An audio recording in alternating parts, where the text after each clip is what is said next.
সারা দেশের আরও কিছু খবর নিয়ে দেখুন একটি ডেস্ক রিপোর্ট।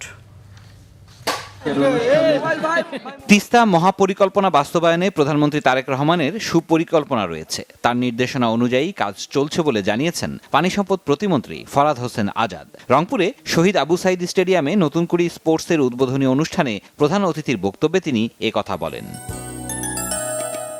নেত্রকোনায় নানা আয়োজনে প্রাথমিক বিদ্যালয় থেকে নতুন কুড়ির জন্য হলদে পাখি সংগ্রহ অভিযান শুরু হয়েছে। ময়মনসিংহ অঞ্চল গার্লস গাইড অ্যাসোসিয়েশনের উদ্যোগে বর্ণাঢ্য শোভাযাত্রা ও আলোচনা সভা হয়। অ্যাসোসিয়েশনের আঞ্চলিক কমিশনার রওশনারা খান এতে সভাপতিত্ব করেন।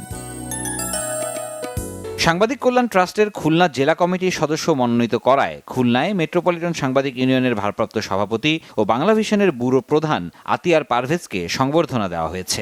নগরীর মেট্রোপলিটন সাংবাদিক ইউনিয়ন কার্যালয়ে এই সংবর্ধনার আয়োজন করা হয়। প্রধান অতিথি ছিলেন খুলনা প্রেস ক্লাবের সভাপতি মোস্তফা সরোয়ার। বিশেষ অতিথি ছিলেন সাধারণ সম্পাদক মোহাম্মদ তরিকুল ইসলাম ও বিএফইউজের সাবেক সহসভাপতি আবু তৈয়ব। শরীয়তপুর সদর হাসপাতালে চিকিৎসকদের উপর হামলার প্রতিবাদে রাজশাহীতে মানববন্ধন ও বিক্ষোভ করেছে ডক্টরস অ্যাসোসিয়েশন অব বাংলাদেশ ড্যাব।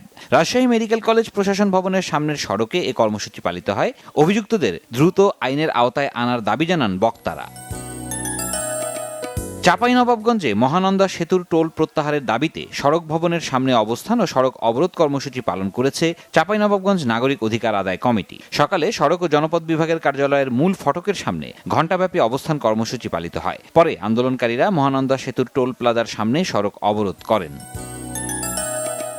খাগড়াছড়িতে নগর পরিচালন ও অবকাঠামো উন্নয়ন প্রকল্পের অন্তর্বর্তী প্রতিবেদন উপস্থাপন ও কর্মশালা হয়েছে। পৌরসভা সম্মেলন কক্ষে আয়োজিত এই কর্মশালায় সভাপতিত্ব করেন খাগড়াছড়ি পৌর সচিব পারভিন আক্তার। প্রধান অতিথি ছিলেন খাগড়াছড়ি পৌর প্রশাসক রুমানা আক্তার। খাগড়াছড়ি প্রেস ক্লাবের সভাপতি তরুণ কুমার ভট্টাচার্য ও সাধারণ সম্পাদক HM প্রফুল্ল এবং পৌরসভার সংশ্লিষ্ট দপ্তরের কর্মকর্তারা উপস্থিত ছিলেন। কুড়িগ্রামের চিলমারিতে মসজিদ ভিত্তিক শিশু ও গণশিক্ষা কার্যক্রম শিক্ষক কল্যাণ পরিষদের সংবাদ সম্মেলন হয়েছে।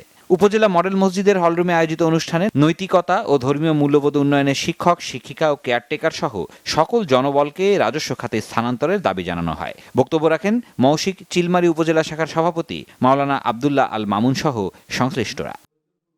সিরাজুম মুনির শুভ, বাংলা ভিশন নিউজ ডেস্ক।